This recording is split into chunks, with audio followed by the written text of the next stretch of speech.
হাজেরাকে তিনি কি করেন? বিবাহ করেন, স্ত্রীর জায়গায় নিয়ে আসেন। এখন যখন স্ত্রীর সাথে কি করলেন? চলাফেরা করা শুরু করলেন, দাম্পত্য জীবন চলমান করতেছেন। হাজেরা তিনি গর্ভবতী হয়ে গেলেন। কি হয়ে গেলেন? গর্ভবতী হয়ে গেলেন। এখন আগের স্ত্রী, সমাজের মানুষ তাকে অসম্মান করতেছে, হাজেরাকে সম্মান দিচ্ছে। হাজেরাকে যখন সম্মান দেওয়া শুরু করলো, পূর্বের স্ত্রীর মনে কষ্ট আসতেছে। তখন স্বামীকে বললেন, স্বামী আমার, আপনার দ্বিতীয় স্ত্রী হাজেরাকে আমাদের সাথে রাখবেন না, আমি এটা মেনে নিতে পারতেছি না। তখন ইব্রাহিম আলাইহিস সালাম, আল্লাহর নবী, আল্লাহর খলিল, আল্লাহর ওয়ার্ডার ছাড়া, আল্লাহর কমান্ড ছাড়া তো কিছু করবেন না। কোথায় নিয়ে রাখবেন? আল্লাহ তাআলা বললেন, ইব্রাহিম আলাইহিস সালামের জন্ম কোথায়? ইরানে। কোথায়? ইরানে। তিনি বিশ্বের অনেক জায়গায় কি করেছেন? সফর করেছেন, জিহাদ করেছেন। তিনিও হিজরত করেছেন। বিশ্বনবী মক্কা থেকে মদিনায় হিজরত করলেন। ইব্রাহিম আলাইহিস সালামও ইরান থেকে মক্কায় হিজরত করলেন। কোথায়? মক্কায় হিজরত করলেন।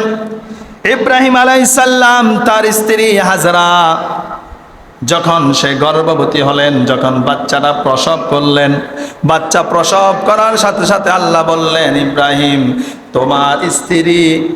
তোমার স্ত্রী এবং ছেলে উভয়জনকে মরুভূমির মধ্যে রেখে আসো। কোথায় রেখে আসবা? মরুভূমির মধ্যে রেখে আসবা। এই পাকে হলো ইব্রাহিম আলাইহিস সালাম যখন প্রথম স্ত্রীকে বিবাহ করলেন, আল্লাহ কোনো সন্তান দিচ্ছেন না। 1 বছর নয়, 2 বছর নয়, 86 বছর। কত বছর? 86 বছর পর্যন্ত তিনি কোনো সন্তান নাই, তার কোনো সন্তান নাই, নিঃসন্তান। আর সব সময় আল্লাহর প্রতি তার বিশ্বাস ছিল কি ছিল না? আল্লাহর প্রতি তার বিশ্বাস ছিল। এজন্য আল্লাহ তাআলা তাকে একটা দোয়া শিখিয়ে দিলেন, আর সব সময় তিনি এই দোয়া পড়তেন, রব্বি হাবলি মিনাস সলিহিন। আওয়াজ করে বলেন আল্লাহু আকবার। এইভাবে করে 86 বছর পর্যন্ত তিনি রব্বি হাবলি মিনাস সলিহিন, যার অর্থ হচ্ছে আল্লাহ আমাকে একজন নেককার পুত্র সন্তান দান করুন। আওয়াজ করে বলুন আল্লাহু আকবার। আল্লাহ বলে, 86 বছর বয়সে আমি তার দোয়াটা কবুল করলাম। আমি চাইলে প্রথম দিন তার দোয়াটা কবুল করতে পারতাম, কিন্তু না করি নাই। আমি ইব্রাহিমকে পরীক্ষা করেছি। কি করেছিলাম? পরীক্ষা করেছিলাম। আমার ইব্রাহিম এই পরীক্ষাটাও ফার্স্ট ডিভিশনে পাশ করেছেন। আল্লাহু আকবার। আল্লাহ তাআলা 86 বছর বয়সে সুসংবাদ দিচ্ছেন, ফাবাশশারনাহু বিগুলামিন হালিম। আল্লাহ বলে, আমার গোলাম ও আমার খলিল, আমি তোমাকে সুসংবাদ দিচ্ছি, তোমার সন্তান ইসমাইল আলাইহিস সালামকে দান করে দিলাম। আল্লাহু আকবার। কি করে দিলাম? দান করে দিলাম। সন্তান দেওয়ার মালিককে? কথা বলেন, আওয়াজ করে বলুন, সন্তান দেওয়ার মালিককে? সন্তান না দেওয়ার মালিককে।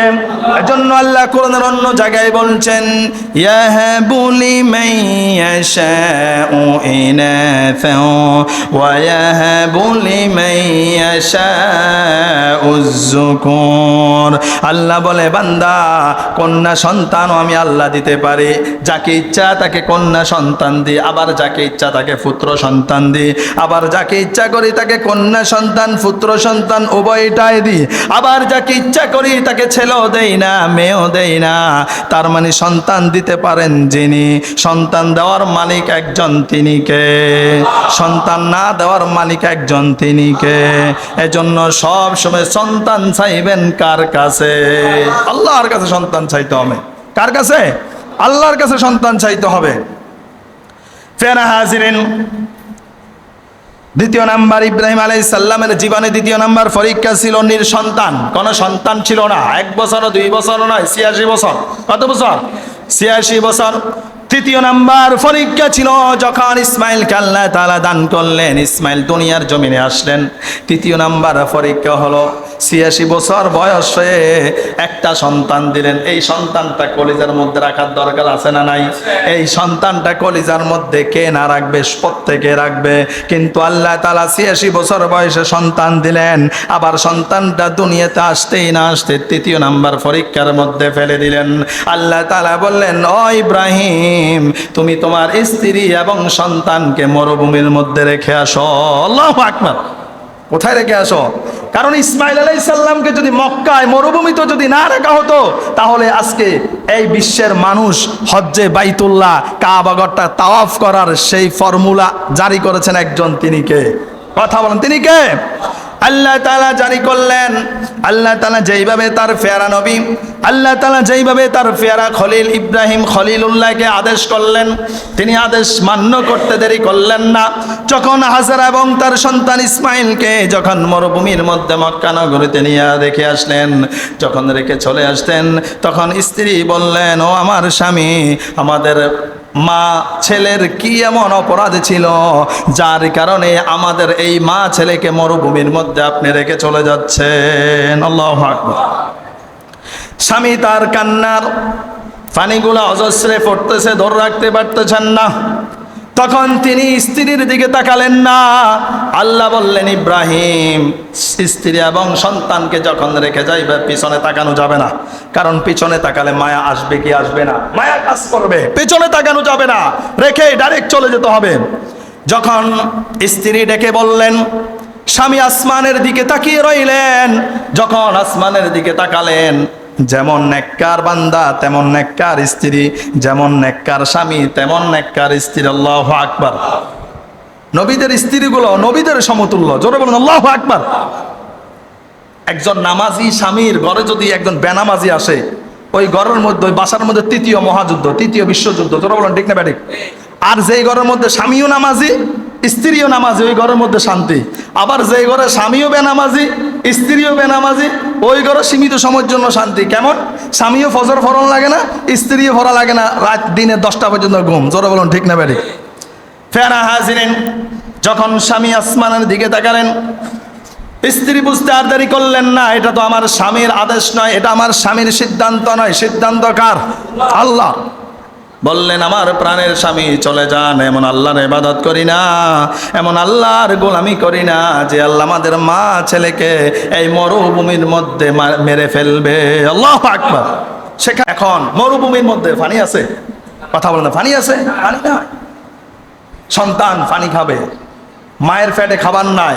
মায়ের পেটে যদি খাবার না থাকে, তাহলে মায়ের এখানে কি দুধ থাকবে? থাকবে না। এখন সন্তানকে দুধও খাওয়াতে পারতেছেন না, সন্তান গলা শুকিয়ে গেছে। কি হয়ে গেছে? সন্তানকে এই মুহূর্তে পানি না খাওয়ালে সন্তান দুনিয়া থেকে চলে যাবেন। যখনই হাজরা এই প্রান্ত থেকে অনেক দূরে তাকান, তখন মনে হয় যেন ওখানে পানি কি করে, ঝলক মলক করে। দেখবেন রোদের সময় আপনি একটা দূর থেকে বালুর দিকে যদি তাকান, দেখবেন মনে হয় যেন ওখানে পানি ঢেউ খেলতেছে। এইভাবে তিনি দৌড় দিলেন সাফা, বলেন না, অস্করে এসেছেন না, সাফা মারোয়া। তিনি দৌড় দিলেন সাফা থেকে মারোয়া। সেখানে গেলেন, কোনো পানি নাই। আবার মারোয়া থেকে দেখা যায় সাফাতে পানি দেখা যায়। আবার মারোয়ায় আসলেন, এখানে কোনো পানি নাই। আবার দেখা যায় সাফাতে পানি। সেখানে গেলেন, এইভাবে করে একবার দুইবার নয়, 7 বার। কয়বার? 7 বার তিনি দৌড়াদৌড়ি করতেছেন। তো সর্বশেষ আল্লাহ তাআলা আল্লাহর বান্দির উপরে কি হয়ে গেলেন? খুশি হয়ে গেলেন। ইসমাইল আলাইহিস সালামের এই পায়ের খোঁচার সাথে সাথে জমিন থেকে আল্লাহ তাআলা জমজমের পানির ব্যবস্থা করে দিলেন। আল্লাহু আকবার। পানির ব্যবস্থা কি করে দিলেন?